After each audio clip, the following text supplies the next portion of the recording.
மக்களுக்காக இருக்கணும்னு தான் நினைக்கிறேன். ஆனா மக்களுக்காக இல்லாம திரும்ப திரும்ப அந்த ஒரு விளம்பர அரசியல் எடுத்துட்டு போனா அப்புறம் what is the difference between DMK and you? ஒரு பிரஸ் மீட் அட்டெண்ட் பண்ணிட்டாரா? இப்போ நீங்க உட்கார வச்சு என்ன கேள்வி கேக்குறீங்க. இதே மாதிரி அவரால கேள்வி கேட்டு வித்அவுட் எனி ஸ்கிரிப்ட் அவர் ஆன்சர் பண்ணாரா இந்த 2 வருஷத்துல? அவங்க அண்ணனா பாக்குறாங்க, எங்க அண்ணன்னு சொல்றாங்க. இந்த மாதிரி எங்க விஜய் அண்ணன் எங்க அண்ணனை பார்த்துட்டோம். நான் எல்லார் வீட்லயும் பிள்ளையா இருக்கேன்னு அவர் சொல்றாரு. ஆச்சி கொழுக்கட்டை மாவு வந்தாச்சு. ஆச்சி கொழுக்கட்டை மாவிற்கு கொழுக்கட்டை அச்சை கேட்டு வாங்குங்கள். சினிமாவை கடந்து சினிமாவை தாண்டி நீங்க பார்த்த விஜய் யாரு நான் கேக்குறேன். நீங்க பழகிய விஜய் யாரு? உடனே மாணவர்களுக்கு நாங்களும் தெரியாம நிறைய செய்யறோங்க. எங்களுக்கு வந்து பப்ளிசிட்டி கிடைக்கிறது இல்ல. தேர்தல் அரசியல்ல அவங்க பயங்கர தீவிரமா இருக்காங்க. வெற்றி தான் முக்கியம். ஸோ யாரை தோக்கடிக்கணும், யார் நம்மளோட எதிரிங்கிறத டிக்ளேர் பண்றாங்க. நீங்க இவங்களுக்காக வாக்களிங்க, இவங்களுக்கு எதிராக வாக்களிங்க, எனக்காக வாக்களிங்கன்றாரு. ஒரு தனி மனிதனை நம்பி ஒரு கூட்டம் உருவானால் அந்த கூட்டம் இந்த நாட்டிற்கு மிகவும் மோசம். எம்ஜிஆர் கட்சி ஆரம்பிச்சு உடனே இடைத்தேர்தல் வெற்றி, அப்புறம் ஒரு பொது தேர்தல் வெற்றி. அதே ஃபார்முலால விஜயும் வராரு. NTR ரோல் மாடலா எடுத்துக்கிறாரு. இது எம்ஜிஆர் அவர்களோட விஜயை கம்பேர் பண்ணி பேசுறது.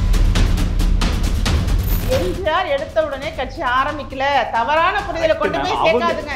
அவங்க வரலாறு திரும்பி 77 கோட் பண்றாங்க. வரலாறு திரும்பி அவர் திமுகங்கிற ஒரு கட்சியில பயணம் செய்தார். Correct madam. ஆனா அவங்க என்ன சொல்றாங்க, அதிமுகங்கிற கட்சி ஆரம்பிச்சு ஆட்சிக்கு உடனடியா வந்தார் இல்ல, அவங்க அதை மட்டும் எடுக்கிறாங்கன்ற. உங்களை பொறுத்த வரைக்கும் ஒரு நடிகன் என்பவரை வந்து ஒரு பெரிய கடவுள் ரேஞ்சுக்கு கூட்டம் கூடுங்கிற பயம் இருந்துச்சுன்னா நீங்க அரசியலுக்கு வரக்கூடாது. ஜெயலலிதா செய்தியாளர்களை சந்திக்க மாட்டாங்க. பொது மக்கள் வேன்ல தான் பிரச்சாரம் பண்ணுவாங்க. அவங்க மேடைக்கும் அதுக்கும் எவ்வளவு டிஸ்டன்ஸ் இருக்கும்னு தெரியும்.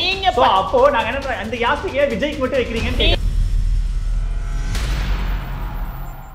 Vivo V60 Zeiss Portrait ESO Pro. Witness brilliance unfold in every curve and move with all new Vivo V60. Book now. Holidays nale adu namma GT Holidays da, South India's #1 travel brand. News glitz நேயர்களுக்கு வணக்கம். இன்றைய சிறப்பு நேர்காணலில் நம்மோடு அனைத்து மக்கள் அரசியல் கட்சியிலிருந்து திரு ராஜேஸ்வரி பிரியா இணைந்திருக்கிறார். அவரை வரவேற்று நிகழ்ச்சிக்குள் போகலாம். வணக்கம்.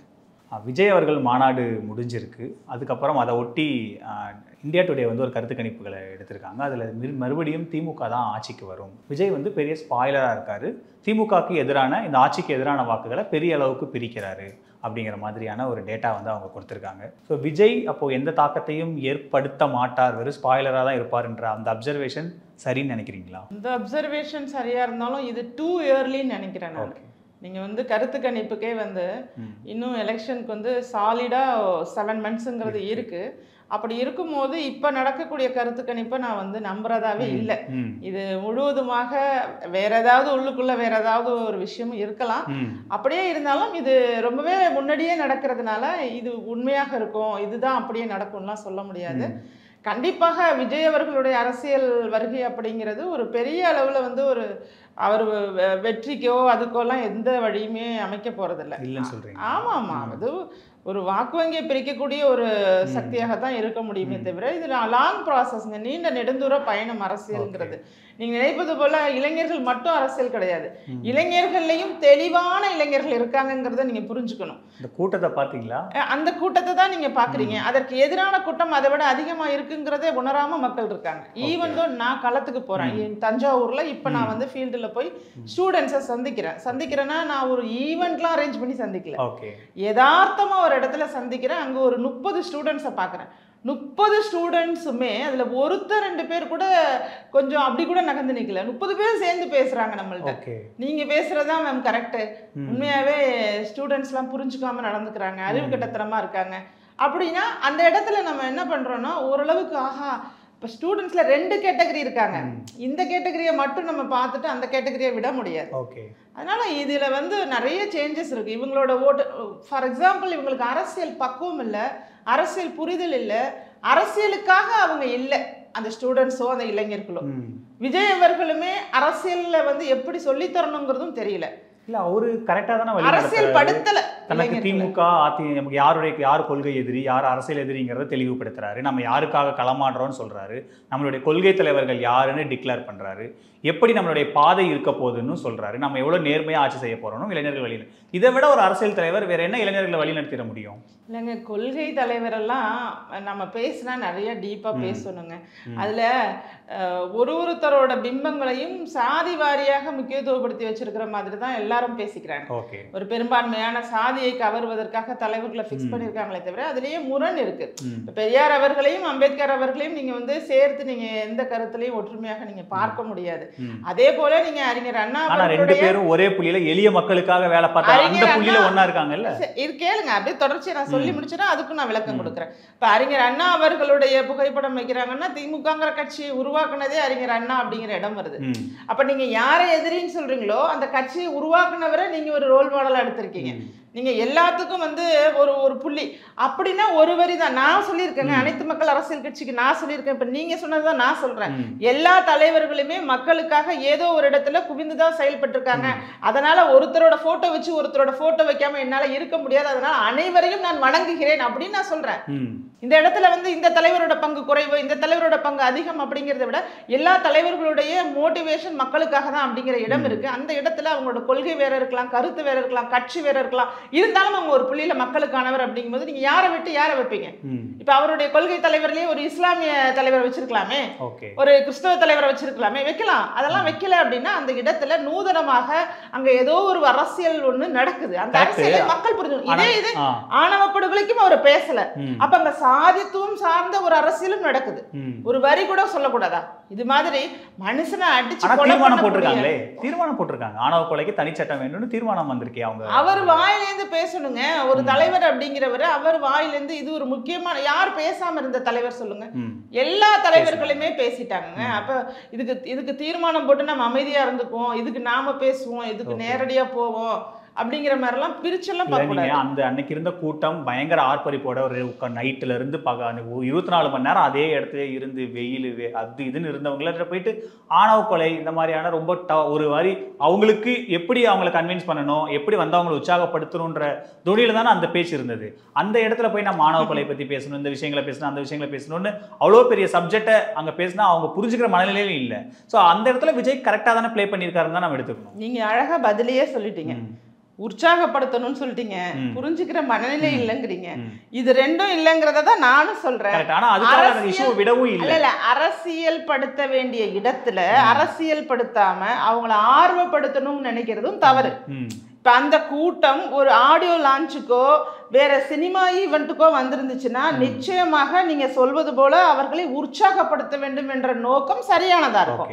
ஆனா அது ஒரு அரசியல் மாநாட்டிற்காக கூட்டப்பட்ட கூட்டம் அப்படிங்கும் போது அந்த கூட்டம் கண்டிப்பாக அரசியல் படுத்துவதற்காக அந்த இளைஞன் மத்தியில இந்த நாட்டில் நடக்கக்கூடிய பிரச்சனைகள் குறித்து பேசினாதான் அவன் எதுக்காக அரசியலுக்குள்ள இருக்கும்னு அவனால நினைக்க முடியும். இன்னைக்கு ஒவ்வொரு துறை வாரியாக என்னென்ன பிரச்சனைகளை மக்கள் சந்திக்கிறாங்க, இன்னைக்கு எங்கேயாவது லஞ்சம் கொடுக்காம நாம போய் ஏதாவது ஒரு காரியத்தை சாதிக்க முடியுமா? ஊழல் இல்லாத ஒரு துறை இருக்கா? ஏன் இந்த துறைகள்லாம் இப்படி நாசமானது? இளைஞனா இருக்கும்போது ஸ்டூடெண்டா இருக்கும்போது நீ நல்லவனா இருக்க, அதே நீ ஒரு அதிகாரியா மாறும்போது ஏன் கேடு கட்டவனா மாறுற? அந்த கேடு கட்டவனா மாறின பிறகு அதுல இருந்து வர அரசியல்வாதிகளை குறை சொல்றதுக்கு முன்னாடி அதிகாரிகள் மேல குறை இருக்கு, நிறைய இருக்குங்க. இதெல்லாம் பத்தி டீடைல்டா அவங்களை அரசியல் படுத்தணும். அரசியல் படுத்துறதுலயே ட்ரெண்டிங்கா படுத்தலாம். நீங்க நல்லா கரெக்டா புரிஞ்சுக்கணும். இப்ப அறிஞர் அண்ணா அவர்கள் மக்களோடே வாழ்ந்து அரசியலை கத்துக்கணும்னு சொன்ன ஒரு தலைவர், அவரே எளிய முறையில அரசியலை கொண்டு சென்றவர். நீங்க சினிமா நடிகராக இவ்வளவு பெரிய பிரபலமாக இருக்கும் போது கூடிய கூட்டம் ஒரு பக்கம் இருந்தாலும் அறிஞர் அண்ணா அவர்களுக்கு கூடிய கூட்டம் அப்படிங்கிறது எப்படிப்பட்ட கூட்டம்னா தன்னுடைய காசை செலவு பண்ணி தான் அங்க வந்த கூட்டம். கரெக்ட். அறிஞர் அண்ணா சொல்றேன். எனக்கு என்னன்னா இப்போ விஜயும் நீங்க சொல்ற அதே எளிமையானதுல தான் இருக்காரு. இன்னொன்னு தேர்தல் அரசியல்ல அவங்க பயங்கர தீவிரமா இருக்காங்க. வெற்றி தான் முக்கியம். ஸோ யாரை தோக்கடிக்கணும், யார் நம்மளோட எதிரிங்கிறத டிக்ளேர் பண்றாரு. நீங்க இவங்களுக்காக வாக்களிங்க, இவங்களுக்கு எதிராக வாக்களிங்க, எனக்காக வாக்களிங்கன்றாரு. நீங்க எதிரியை வந்து நீங்க தீர்மானிக்க கூடாது. அரசியலை பொறுத்த வரைக்கும் எதிரியை தீர்மானிங்க. அதாவது எதிரி மீன்ஸ் இதுல வந்து ஒன்றும் எதிரியை விட நீங்க கருத்து ரீதியாக, நிர்வாக ரீதியாக, ஆட்சி ரீதியாக, அதிகார ரீதியாக தான் எதிரியாக கொண்டு வரணுமே தவிர நேரடியாக நீ எனக்கு எதிரி அப்படின்னு சொல்றதும் சரியான போக்கு கிடையாது. ஏன்னா எனக்கும் வந்து திமுக மேல அதிக இது கிடையாதுங்க, ஈடுபாடு கிடையாது. இருந்த போதிலும் நான் அனைத்து மக்கள் அரசியல் கட்சி 6 ஆண்டுகளை நடத்தி 7வது ஆண்டு ஐம் சஸ்டைனிங் ஹியர். ஒரு சாதாரண பேக்ரவுண்ட்ல இருந்து ஒரு கட்சியை நடத்திட்டு இருக்கேன். என்னுடைய நிர்வாகிகளும் இன்னைக்கு தமிழ்நாடு முழுவதும் இருக்காங்க. ஆனா இவர் கூட இருக்கிற 2 லட்சம் பேரும் ஏன் கூட இருக்கிற 2000 பேரும் சமம் நான் நினைக்கிறேன். ஏன்னா அந்த பக்குவம் நீங்க தேர்தல் வெற்றி தான உங்களுக்கு முக்கியம். கட்சி நம்ம எதுக்கு நடத்துறோம்? எண்ட் ஆஃப் தி டே வெற்றி வேணும்ல நமக்கு. நீங்க ஒண்ணே புரிஞ்சுங்க, எதிரி அப்படிங்கறவங்க எப்பன்னா அரசியல்ல ஒரு தேர்தல்ல நின்ன பிறகு வாக்கு வங்கியை ப்ரூஃப் பண்ணி அதற்கு பிறகுதான் யார் முதலிடம், யார் 2ஆம் இடம், யார் 3ஆம் இடம் வருதா, அப்பதான் நீங்க எதிரி, எனக்கு இவங்க தான் எதிரி. இப்ப ஒரு அட்லீஸ்ட் ஒரு 3வது இடத்துல இருந்தாலும் நீங்க முதலிடத்துக்கு போகணும்னு போட்டிடுறதுல ஒரு நியாயம் இருக்கு. இன்னும் நீங்க ஒரு பரிசோதிக்கப்படாத ஒரு அரசியல் கட்சி, இன்னும் நீங்க தேர்தல் களத்துல நிக்கல, தேர்தல்ல இன்னும் நீங்க உங்களோட வாக்கு வங்கியை ப்ரூஃப் பண்ணல, நிரூபிச்சு காட்டல. அப்படி இருக்கும்போது என்னுடைய எதிரியை நோக்கி மட்டுமே நான் பேசுறது அப்படிங்கிறது சரியான அரசியல் கிடையாது. நான் வந்து புதிய அரசியலை வரவேற்கிறேன். நான் ஒண்ணே சொல்றேன், நான் புதிய அரசியலை வரவேற்கிறேன். நான் விஜய் அவர்களை எதிர்த்து நான் எதுவுமே பேசல, இன்னைக்கு வரைக்கும் பேசல. ஆனா முட்டாள்தனமாக அந்த கூட்டம் தான் என்ன நினைக்குது, என்னை ஒரு எதிரியாக நினைச்சுக்கிட்டு ஆபாச வார்த்தைகள்ல கமெண்ட் கொடுத்துட்டு இருக்கு. அது அதுலயே தெரியுது அது ஒரு அறிவு கட்ட கூட்டம்னு. இல்ல இதுல நான் என்ன சொல்றேன், இருக்கட்டுங்க, போடுற கமெண்ட் போடதான் போறான், அதனால நான் ஒன்னும் பயப்பட போறது இல்லை. நான் சொல்றத புரிஞ்சுக்கணும்னா உண்மையிலேயே அறிவார்ந்த அரசியலை போய் பேசுறதுக்கு ஒரு நபர் கூட அங்க இல்லங்க, ஒரு நபர் இல்ல, ஒரு நபர் அரசியல் பேச அதிகாரி இருக்காரு, தேர்தல் வியூகவல்ல ஆதவர்ஜுனா இருக்காரு, தமிழ் அவ்வளவு புலமை ராஜமோகன், இந்த மாதிரி அவங்க சில ஆளுமைகளை வச்சிருக்காங்கல்ல. நம்ம என்னங்க எல்லாத்துக்கும் மேல விஜய் இருக்காரு. அதான் நான் கேக்குறேன், இந்த நீங்க குறிப்பிட்ட நபர்களுக்கெல்லாம் ஒரு ஆளுமை இருந்தாலும் அந்த இடத்துல இந்த ஆளுமை எல்லாம் ஆஃப் பண்ணி வச்சுட்டுல நடந்திருக்காங்க. பட் அவங்களுக்கு விஜய் தான் முகம், அவர்தான் பேச, அவரை வச்சுதான் எல்லாமே. புள்ளிதாங்க எங்களுக்கு இடையூறா இருக்கு.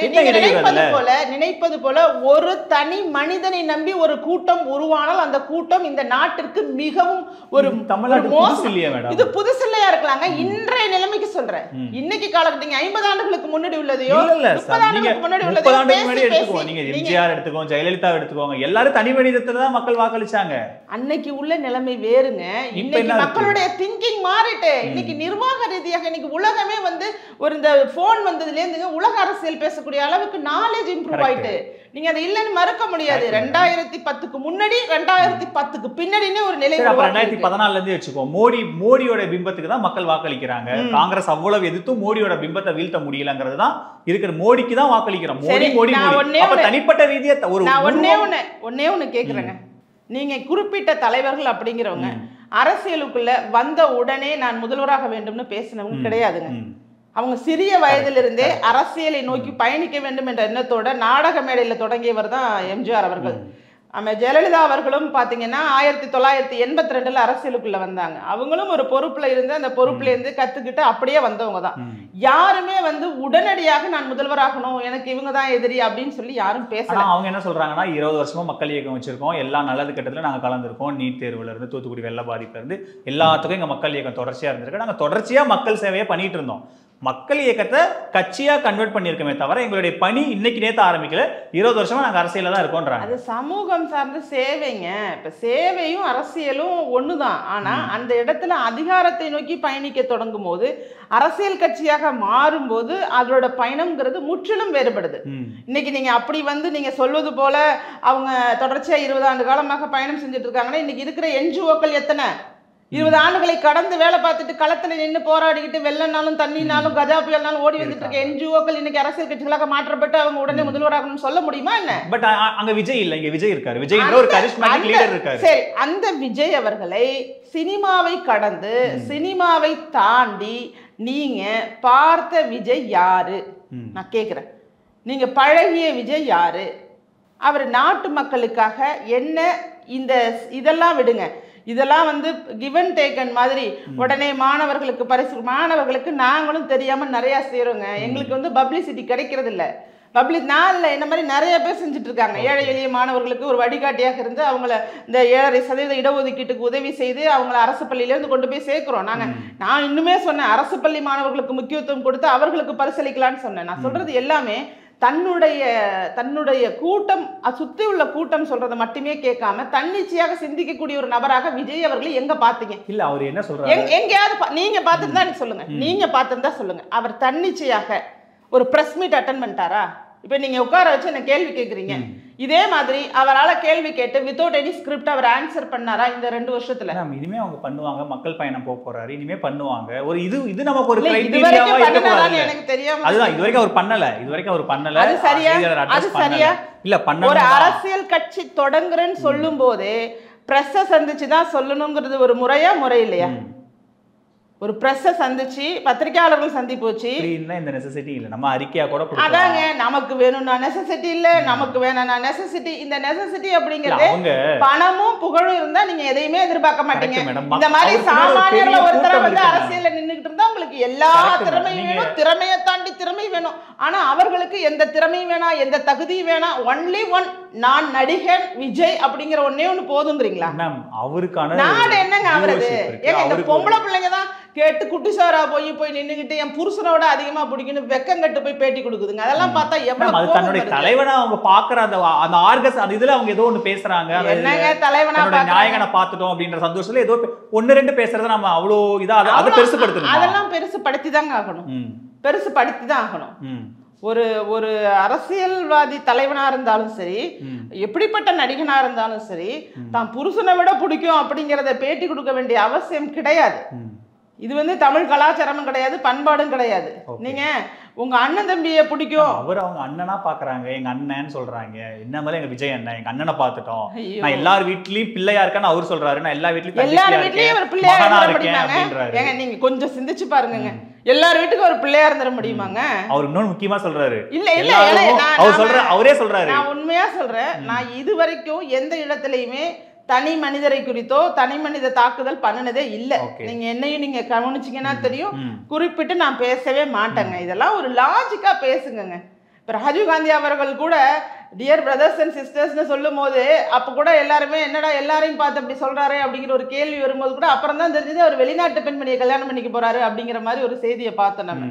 இப்போ இவர் குறித்து பேசும்போதுமே இவருக்கு நிறைய விஷயங்கள் இருக்கும்போது அதெல்லாம் நான் பேச வரல. ஆனால் எல்லாரையும் அப்படி பார்க்குறாரு, எல்லாருக்கும் நான் அண்ணன், இதெல்லாம் வந்து உண்மையாக சொல்கிறேங்க.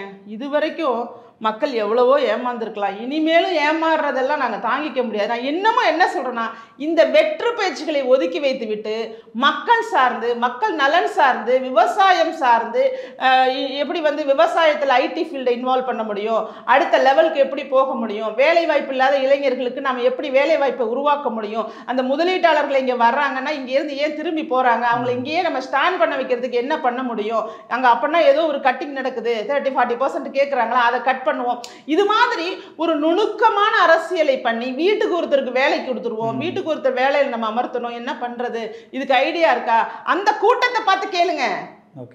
இந்த இளைஞர் கூட்டத்தை பார்த்து நீங்க கேள்விகளை கேட்டு இன்னைக்கு இருக்கக்கூடிய அநியாயம், அக்கிரமம், பெண்கள் பாதுகாப்பு, பெண்களுக்கு பாதுகாப்பு கொடுப்போம்னு சொல்றீங்கல்ல, அந்த பெண்களுக்கு எத்தனை வருஷம் தான் இன்னும் பாதுகாப்பை கொடுத்துட்டு இருக்க போறீங்க? எத்தனை வருஷம் பெண்களை பாதுகாத்துட்டே இருக்க போறீங்க? இதெல்லாம் என்னுடைய கேள்வி. எத்தனை வருஷம் பாதுகாப்பீங்க? இது ஒரு வரியை சொல்லிட்டீங்கன்னா உடனே பெண்கள் மயங்கி ஓட்டு போட்டுருவாங்க உங்களுக்கு. எங்க பெண்களை வந்து தைரியப்படுத்துறதுக்கு என்னாலலாம் முடியுங்க, நான் அந்த ஃபோர்ஸ்ல இறங்க போறேன், அடுத்த விஷயம். ஆனா கருத்தியலாக இல்லாமல் தன்னை ஒரு ஹீரோவாக நினைச்சு வேஸ்ட் டைம் பண்ணிட்டு அந்த மாதிரி கொண்டு போறதுல எனக்கு விருப்பம் இல்லை. இன்னமும் ஒன்றும் இல்லைங்க, என்ன ஒரு ஸ்கிரிப்ட் எழுதி தர சொல்லுங்க அடுத்த நிகழ்ச்சிக்கு வேணா, இது மூலமாவே சொல்றேன், நான் எழுதி கொடுக்குறேங்க. நான் இப்போ கூட புசி ஆனந்த் அவருக்கு கூட போன முறை நான் என்னை பற்றி கமெண்ட்ஸ்லாம் நிறையா கொடுத்தப்போ கூட அவர் எழுதி சொன்னார், ஃபோன் பண்ணி எனக்கு சொன்னார், மேடம் விஜய் ரசிகர்லாம் பேசலை மேடம், அவருக்கு எதிரானவங்களோட ரசிகர்களில் தான் உங்களை வந்து இது மாதிரி திட்டுறாங்க, நாங்களும் உங்களோட சேர்ந்து கம்ப்ளைண்ட் கொடுக்க வர்றோன்னு எனக்கு ஃபோன் பண்ணி, அப்படி ஃபோன் பண்ணி தான் என்னை வந்து தடுத்தாங்க. அடுத்த ஸ்டெப்புக்கு நான் மூவ் ஆகாமல் இருக்கேன். அப்போ கூட நான் சொன்னேன், இந்த டாஸ்மாக் பிரச்சனை அதிகமாக இருக்குங்க, இந்த மது குடிக்கிறவங்களை விழிப்புணர்வு கொடுத்து அவங்களை மீட்டு கொண்டு வரணும், அதெல்லாம் கொஞ்சம் முயற்சி எடுங்க. ஏன்னா நான் சமூகம் சார்ந்தவள், சமூகத்தை சார்ந்து மட்டுமே சிந்திக்கக்கூடியவளாக இருப்பதனால அவர்களை நோக்கி கூட நான் ஒரு கோரிக்கையை வச்சேன். இப்போ நான் தெரிஞ்சுக்கட்டும், எனக்கும் விஜய் அவர்களுக்கும் எந்த விதமான எதிரி, நான் அவருக்கு எதிரியா இருந்தா என்ன பண்ண போறேன்? மக்களுக்காக இருக்கணும்னு தான் நினைக்கிறேன். ஆனா மக்களுக்காக இல்லாம திரும்ப திரும்ப அந்த ஒரு விளம்பர அரசியல் எடுத்துட்டு போனா அப்புறம் what is the difference between DMK and you? திமுகவுக்கும் விஜய் அவர்களுக்கும் என்ன வித்தியாசம்? அதே விளம்பர அரசியல் தான். விஜய் என்ன சொல்றாருன்னா, முக்கியமா வந்து நான் எல்லாரும் கட்சி ஆரம்பிச்சுட்டு தான் மக்கள் மனசுக்குள்ளேயே அவங்க வீட்டுக்குள்ளேயே போவாங்க. நான் வீட்டுக்குள்ள எல்லாருடைய வீட்டுக்குள்ளே போனதுக்கு அப்புறம் தான் நான் கட்சியே ஆரம்பிச்சிருக்கேன். தயவு செய்து எம்ஜிஆர் அவர்களோட விஜய கம்பேர் பண்ணி பேசுறத நிறுத்துங்க. என்ன அவங்க ரெண்டு பேருக்கு என்ன டிஃபரன்ஸ் நீங்க சொல்லுங்க. ஏங்க நானும் நாங்க எவ்வளவோ சொல்லுவாங்க. அதுல ஒரு குறிப்பா சொல்றேங்க, இளைஞர்கள் நம்மள பார்த்துட்டு இருக்காங்கிறதுனாலயே புகைப்பிடிக்கிற காட்சியில் நடிச்சது இல்லைங்க அவரு. அதை இவர் தொடர்ச்சியா செஞ்சவருங்க. முதல் காட்சியிலேயே மோட்டிவேஷன் சாங் போடுறாரு விஜய், மேல வாங்க இளைஞர் சக்தி எவ்வளவு பெரிய சக்தின்னு முதல் சீன்லயே சிகரெட் காட்சியோட, சர்க்கார் முதலிட்ட படங்கள்ல கூட முதல் காட்சியிலேயே சிகரெட் காட்சியோட வந்தவர். நீங்க அதனால தயவு செய்து ஒப்பிடாதீங்க. ஒரு மனுஷனுக்கு மிக முக்கியம் ஆரோக்கியம் தான். அந்த ஆரோக்கியம் இருந்தால் தான் வாழ்க்கையை வாழ முடியும். அந்த ஆரோக்கியத்திற்கு எதிரான விஷயத்தை உயிரை பழிவாங்கக்கூடிய ஒரு விஷயம்னு சொல்லி நானும் தொடர்ச்சியா பேசிட்டு இருக்கேன் சிகரெட்டுக்கு எதிராக. அந்த சிகரெட்டுக்கு எதிராக பேசினதுனால என்ன அவ்வளோ ஆபாசப்படுத்தி அக்கிரமப்படுத்தின ரசிகர்களை கூட ஒரு வார்த்தை பெண்களை இழிவாக பேசக்கூடாதுன்னு சொல்ல தெரியாத ஒருத்தர் தான் விஜய்.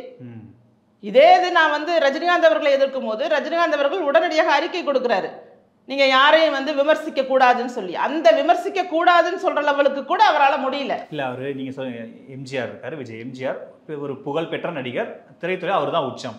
விஜய் நீங்க அவர் தான் பீக், அவர் தான் குடிக்கிற காட்சியில நடிச்சது இல்லைங்க. எம்ஜிஆர் குடிக்கிற காட்சி நடிச்சது இல்ல. நீங்க என்னன்னா இது எல்லா இவங்களுடைய பாப்புலாரிட்டி, எம்ஜிஆர் கட்சி ஆரம்பிச்சு உடனே இடைத்தேர்தல் வெற்றி, அப்புறம் ஒரு பொது தேர்தல் வெற்றி, அதே ஃபார்முலால விஜயும் வராரு. என்டிஆர் ரோல் மாடலா எடுத்துக்கிறாரு. கட்சி ஆரம்பிச்சது உடனடியா வெற்றி. எம்ஜிஆர் எடுத்த உடனே பாசிட்டிவா அவர் அணுகுறாரு. எம்ஜிஆர் எடுத்த உடனே கட்சி ஆரம்பிக்கல, தவறான புரிதலை கொண்டு போய் சேர்க்காதுங்க. அவங்க வரலாறு திரும்பி 77 கோட் பண்றாங்க. வரலாறு திரும்பி அவர் திமுகங்கற ஒரு கட்சியில பயணம் செய்தார். Correct madam. ஆனா அவங்க என்ன சொல்றாங்க, அதிமுகங்கற கட்சி ஆரம்பிச்சு ஆட்சிக்கு உடனடியா வந்தார் இல்ல, அவங்க அதை மட்டும் எடுக்கறாங்கன்ற. நீங்க அந்த அரசியல் பயணத்தை பாருங்க. நான் அதைத்தான் சொல்ல விரும்புறேன். இன்னும் நீங்க பயணிக்க வேண்டிய தூரம் இருக்கு. அரசியல்ல பயணிக்கிறதுங்கிறது எடுத்த உடனே விளையாண்டு ஜெயிக்கிறதுக்கு அது ஒரு கேசினோ கிடையாது. நீங்க போய் சூதாட்டம் ஆடி ட்ரெண்ட் மாறிடுச்சு. இன்னைக்கு ரீல்ஸ் காலம், ஈஸியா மக்கள்கிட்ட ரீச் பண்ணிட முடியும். மக்களை ஓட்டு போட்டுறாங்க. யங்ஸ்டர்ஸ் எங்க பின்னாடி இருக்காங்க, மாற்றத்தை விரும்புறவங்க எங்க பின்னாடி இருக்காங்க, முதல் தலைமுறை வாக்காளர்கள். அதைத்தாங்க நான் சொல்றேன். என்ன மாற்றத்தை பண்ணுவீங்கிறத மக்கள்கிட்ட கொண்டு போய் சேர்க்காம தெரியும் என்ன மாற்றம். நீங்க ஒரு வாய்ப்பு கொடுக்கணும். என்னங்க நீர் மேலாண்மை பத்தி பேசுங்க, மழைநீர் வடிகால் குறித்து பேசுங்க. மழை காலத்துல இவ்வளவு மக்கள் தத்தளிச்சாங்கல்ல, தென் மாவட்டங்கள் மற்றும் கண்ணகி நகர், பெரும்பாக்கம், சென்னையில பல்வேறு பகுதிகளை பல்வேறு பகுதிகள். ஐயோ நான் என்ன சொல்ல வரேன்னு உங்களுக்கு புரியுது எனக்கு நீங்க சொல்றது. ஏங்க ஒரு அரசியல் அப்படிங்கறத ட்ரெண்டிங்னா என்ன?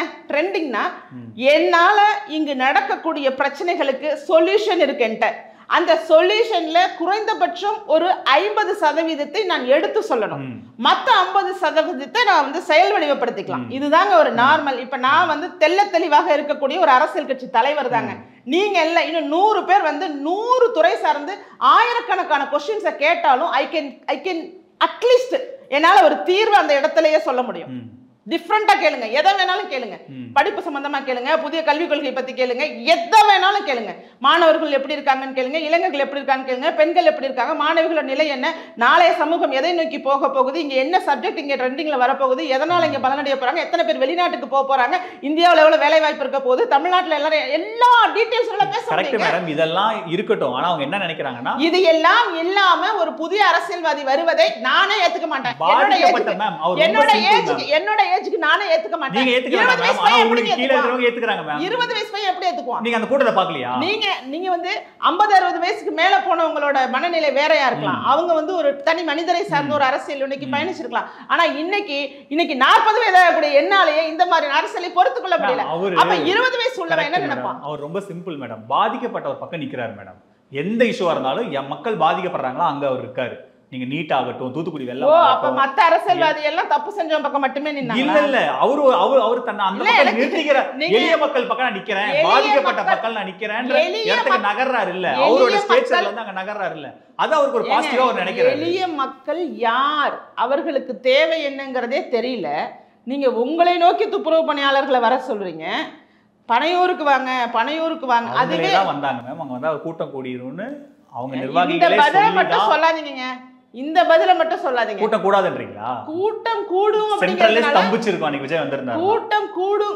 ஏங்க விஜய் சென்னையில தான் வாழ்ந்துட்டு இருக்காரு, உங்களுக்கு தெரியுமா? வாழட்டும், அவர் வீட்ல தானே இருக்காரு. அவர் பொது இடத்துக்கு வராருன்னா அதெல்லாம் பொது இடத்துக்கு போறாரு வர்றாரு, ஒன்னும் ஸ்தம்பிக்கல. நீங்க சென்னை அவர் ஈசிஆர்ல தாங்க இருக்காரு. அவர் ஒரு மாஸ்க் போட்டுட்டு சைக்கிளிங் போறது வரைக்கும் எல்லாருக்குமே தெரியும் தான், ஒன்னும் ஸ்தம்பிக்கல. அப்படியே எல்லாம் உருவாக்கி பெரிய உருவாக்காதீங்க. எல்லாருக்கும் 2 கால் 2 கை உள்ள ஒரு மனுஷங்கிற ஒரு யதார்த்தத்தை புரிய வைங்க. அதை விட்டுட்டு அப்படி இப்படிங்கிற ஒரு மாயையை முதல் புடுங்கி ஏறிங்க. இல்ல பிராக்டிகலா நான் பேசுறேன், நீங்க தான் பிராக்டிகல் இல்லாம பேசுறீங்க. உங்களை பொறுத்த வரைக்கும் ஒரு நடிகன் என்பவரை வந்து ஒரு பெரிய கடவுள் ரேஞ்சுக்கு கூட்டம் கூடுங்கிற பயம் இருந்துச்சுன்னா நீங்க அரசியலுக்கு வரக்கூடாது. ஏன் வரக்கூடாதுன்னு சொல்றீங்க? அந்த என்னங்க, ஒண்ணு மக்களோட வந்து மக்களா களமிறங்கி உங்களால போராட முடியணும். அப்படி போராட முடியல, என்ன டச் பண்ணிடுவாங்கன்னா நீங்க அங்க அடிச்ச கிரீஸ உங்க மேல அடிச்சுக்கீங்க. அப்படி அடிச்சிட்டா வெளில வாங்க. நீங்க கம்பில அடிச்சு ஜெயலலிதா செய்தியாளர்களை சந்திக்க மாட்டாங்க, பொதுவில மக்கள் வேன்ல தான் பிரச்சாரம் பண்ணுவாங்க. அவங்க மேடைக்கும் அதுக்கும் எவ்வளவு டிஸ்டன்ஸ் இருக்கும்னு தெரியும். சோ அப்போ நாங்க என்ன அந்த யாஸ்டிகே விஜய்க்கு மட்டும் வைக்கிறீங்கன்னு கேக்குறேன். நீங்க பேசுறது ரொம்ப தப்பு. இதே ஜெயலலிதா அம்மையார் அவர்கள் எனக்கெல்லாம் ஒரு 4 வயசு 5 வயசு இருக்கும்போது எங்க ஊர்ல மேடையில வந்து சாதாரணமா பேசியவர். இப்ப விஜய் பேசிட்டு தானே இருக்காரு, இவ்வளவு கூட்டத்துல பேசுறாரு, பரந்தூர் போறாரு. நீங்க நல்லா வளர்ந்து வந்த பிறகு உள்ள நிலையையும் ஆரம்ப கட்டத்துல உள்ள நிலையையும் கம்பேர் பண்ணி பேசுறது தவறு இல்லையா? தவறுங்க. ஜெயலலிதா அம்மா அவர்கள் எத்தனை ஊருக்கு போய் லட்சக்கணக்கில் இருந்த தொண்டர்களை கோடிக்கணக்கான தொண்டர்களாக மாற்றியவர் ஜெயலலிதா அவர்கள் உங்களுக்கு தெரியுமா தெரியாதா? நீங்க சொல்றது கரெக்ட் மேடம், எனக்கு அதுல மாற்று கருத்து இல்ல. கலப்பணி இருந்தது. அவங்க பாப்புலரா ஆனதுக்கு அப்புறம் அவங்க ஒரு சில இடத்துல தங்களை ஐசோலேட், அதே மாதிரி தான் விஜய்க்கும்.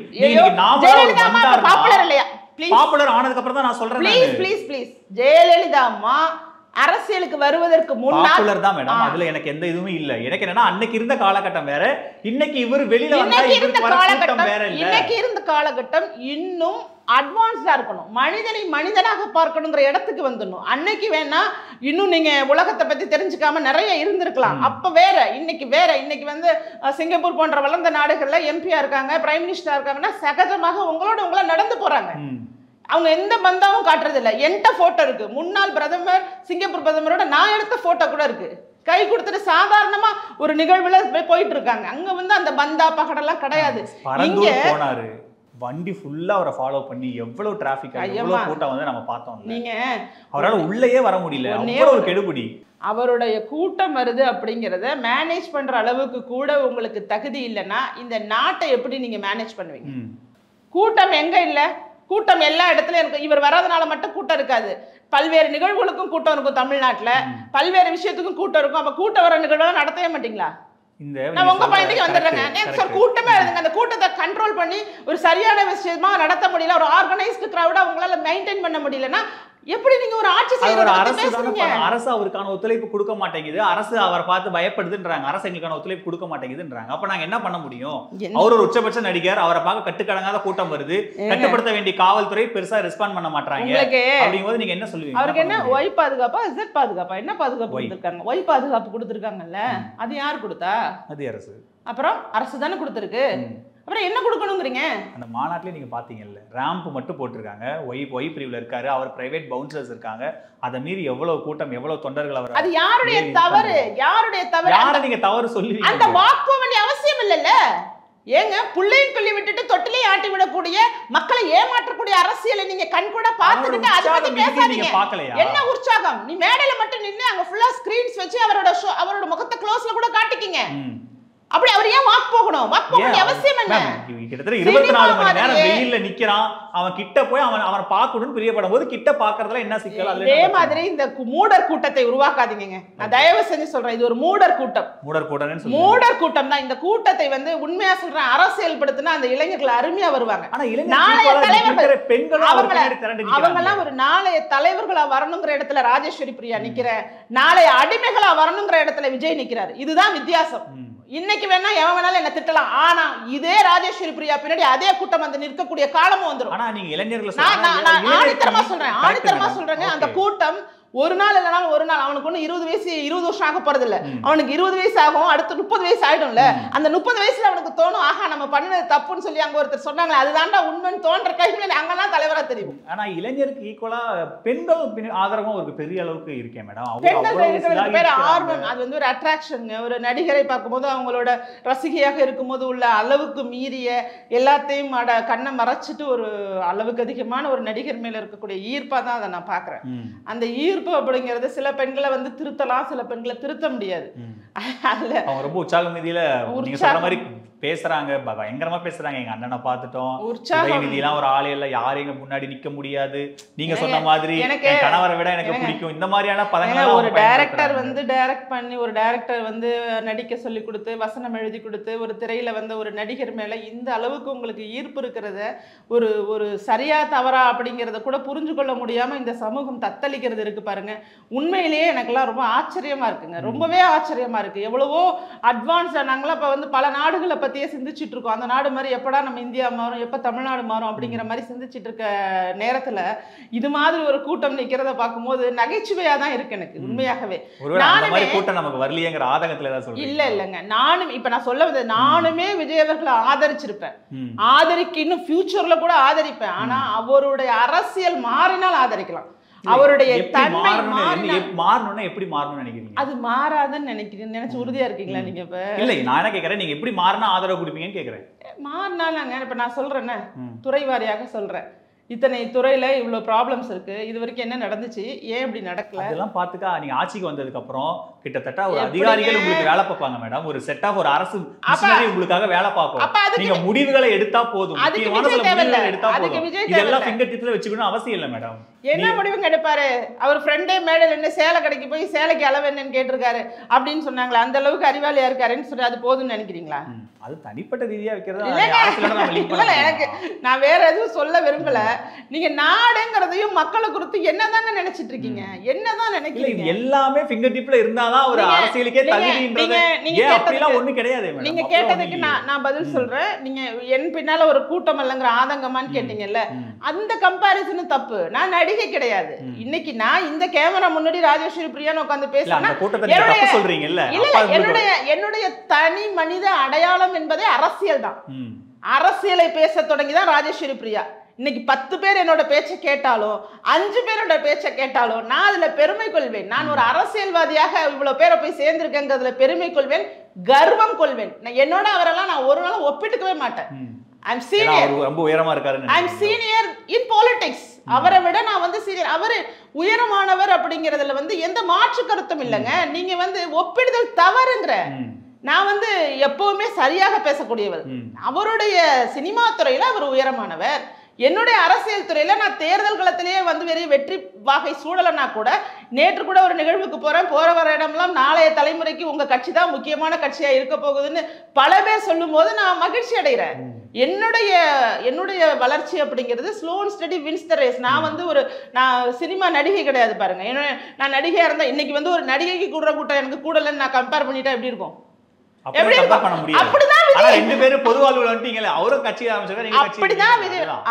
விஜய் அவர்களை என்னையும் கம்பேர் பண்றது.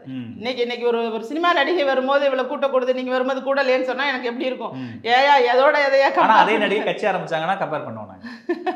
இல்ல கட்சி ஆரம்பிச்சிருக்காருங்க. கட்சி இது எப்படி குறைய போகுதுன்னு மட்டும் பாருங்க. அவர் சினிமாவில் இருக்கிற எல்லா கருத்து கணிப்புகளும் 15%, 20% ஆதவர்ஜுனாலாம் இன்னும் அவர் வெளியில வந்தாருன்னா இன்னொரு 10% ஆட்சி உறுதின்ற ரேஞ்சுக்கு அவங்க ஒர்க் பண்ணிட்டு இருக்காங்க. நீங்க அவர் ரொம்ப வாக்கே இல்லைன்ற மாதிரியான ஒரு இடத்துக்கு இல்லைன்னு சொல்லலைங்க. அந்த வாக்குனால வாக்கு வங்கி பிரியுமே தவிர வெற்றிக்கு அவங்களுக்கு எந்த விதமான வாய்ப்பும் இல்லைன்னு சொல்றேன். நான் வந்து நீங்க மறுபடியும் புரிஞ்சுக்க மாட்டீங்க. தேர்தல் அப்படிங்கிற விஷயத்துக்குள்ள நீங்க அனுபவம் இருக்கான்னு தெரியல. நான் தேர்தலில் நின்று இருக்கேன். உங்க பேச்சை கேட்டு ரசிக்கிறவங்களோ உங்களை பார்க்க வர்ற கூட்டமோ வாக்கு வங்கியாக மாறுமாங்கிற இடம் மிகப்பெரிய கேள்விக்குறி. ஆனா உங்களுடைய ரசிகர்கள் அப்படிங்கிறவங்க ஒரு வாக்கு வங்கி இருக்காங்க தான், அதை மறுக்கல. அதை நீங்க மெயின்டைன் பண்ணிட்டு இருக்கீங்க. அதுக்காக தான் ஏதோ பேசிட்டு போறீங்க, மேடையில என்னமோ பேசிட்டு போறீங்க. அன்னைக்கு இருந்த அரசியல் தலைவர்கள் பேசிய பேச்செல்லாம் உங்களுக்கு தெரியாது. ஆனா நீங்க அவர்களோட எல்லாம் உங்களை ஒப்பிட்டுக்கிறீங்க. நீங்கள் வந்து 67 77ன்னு சொல்லிக்கிட்டுலாம் நீங்கள் ஒப்பிட்டுக்கிறீங்க. ஆனால் அந்த ஒப்பிடுதலுக்கு முன்னால் அவர்கள் மக்களுக்கானவர்களாக தன்னை நிரூபித்துக் கொள்வதற்கு எவ்வளவு முயற்சி எடுத்தாங்க அப்படிங்கிறத நீங்கள் பார்க்கல. அதை விட்டுட்டு நீங்கள் ஷார்ட்கட் வே, ரொம்ப குறுக்கு வழி மூலமாக இந்த கூட்டத்தை பயன்படுத்தி நம்ம ஒரு பெரிய ஒரு மாஸ் கிரியேட் பண்ணிக்கலாம் அப்படிங்கிற மாதிரி. ஏன் அவர் வந்து போன உள்ளாட்சியில் நிற்கலை, ஏன் வந்து போன ஒரு நாடாளுமன்ற தேர்தலில் நிற்கலை, ஏன் வந்து இந்த தேர்தலை செலக்ட் பண்ணியிருக்காரு அப்படிங்கிற இடமே பார்த்தீங்கன்னா குறுக்கு வழி தான். இது குறுக்கு வழியா? ஆமாங்க, குறுக்கு வழியா இருக்கும்.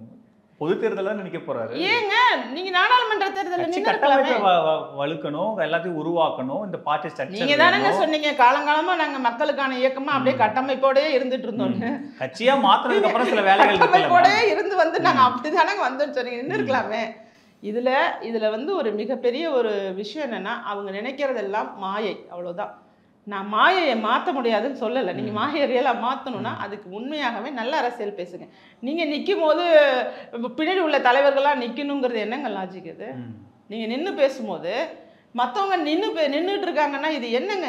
இது என்ன முதலாளித்துவ அரசியலா? இது என்ன? இது உங்களுக்கு மனிதனை மனிதனாக பார்க்கக்கூடிய இடத்துல நீங்கள் மட்டும் மாமனிதராக, மற்றவங்கெல்லாம் உங்களுக்கு கீழே இருக்கிற அடிமைகளாக, இது மாதிரி ஒரு அடிமை கூட்டம் உருவாவதை தடுக்கணுங்க. அதை தடுக்கிறதுக்கு ராஜேஸ்வரி பிரியா முயற்சி செய்ய போகிறேன். நீங்கள் இன்னைக்கு வேணா கேட்கலாம், உங்களுக்கு இந்த கூட்டம் கூடலையா? இதே காணொலியை நீங்கள் இன்னும் 5 வருஷம் கழிச்சு இதே காணொலியை நான் எடுத்து உங்கள்கிட்ட கொண்டு வந்து காட்டுறேன். நான் இது என்னோட கூட்டத்தை பார்த்துட்டு நீங்களே வாங்க, நீங்களே பெருமைப்பட்டு பேசுற அளவுக்கு ஒரு கூட்டம் இருக்கா இல்லையான்னு பார்த்துக்குவோம். ஆச்சி கொழுக்கட்டை மாவு வந்தாச்சு. ஆச்சி கொழுக்கட்டை மாவிற்கு கொழுக்கட்டை அச்சை கேட்டு வாங்குங்கள். Vivo V60 Zeiss Portrait ESO Pro. Witness brilliance unfold in every curve and move with all new Vivo V60. Book now. Holidays nale adu namma GT Holidays da, South India's #1 travel brand.